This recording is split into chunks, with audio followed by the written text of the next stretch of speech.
C'était le secret de vie de Jacqueline Maillan.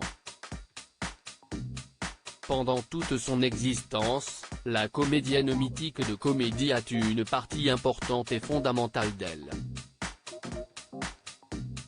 L'actrice, décédée en 1992 des suites d'une hémorragie interne, a toujours pris grand soin de sauvegarder sa vie privée. Mariée au compositeur Michel Emmer, 2 jours avant la mort de son papa, elle ne s'est ouverte qu'à l'homme qui partageait sa vie. Mais ses proches amis, eux aussi, étaient au courant qu'elle avait quelque part une bisexualité, comme le confiait son amie réalisatrice Marion Sarraud dans l'émission Un jour, un destin. Et si Jacqueline Maillan n'a jamais voulu lever le voile sur son orientation sexuelle, c'est à cause de l'époque dans laquelle elle vivait. C'est quelque chose qui lui posait un problème fondamental, car à l'époque c'était difficilement intégrable, précisait son ami. Jacqueline Maillan et Michel Emmer étaient un couple libre avant l'époque, expliquait-on dans Un jour, un destin.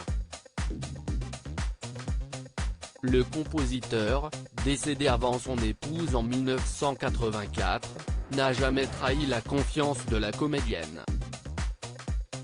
Très inquiète que son secret ne soit plus un, Jacqueline Maillan a parfois eu des réactions étonnantes. Notamment lors d'une interview réalisée par France Nespo. Interrogée sur l'année 1975, année internationale des femmes, celle que l'on surnommait la Louis de Funès en jupon s'était montrée spécialement agitée et gênée. Les femmes me font rire, avait-elle simplement lancé, en manipulant plusieurs objets dans un rire nerveux. Jacqueline Maillan est l'être de sa vie. Elle devait penser que j'étais au courant de son secret de vie, de son amour des femmes ou en tout cas d'une femme, racontait la réalisatrice. Mais je ne le savais pas à ce moment-là. Dans ces silences, je ressens sa gêne, qu'elle cherche comment me mentir, comment ne pas dire quelque chose, continuait-elle. C'est donc dans l'intimité que Jacqueline Maillan vivait cette double vie, connue de seul son mari. Ensemble, la comédienne et le compositeur ont vécu un mariage heureux.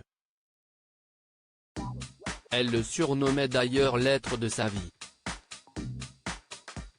Les deux se sont rencontrés dans les années 1950, lorsque Jacqueline Maillan était une gloire du cabaret.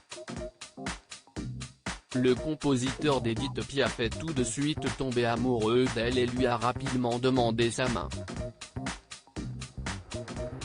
Ils ont tous deux emporté ce secret dans leur tombe.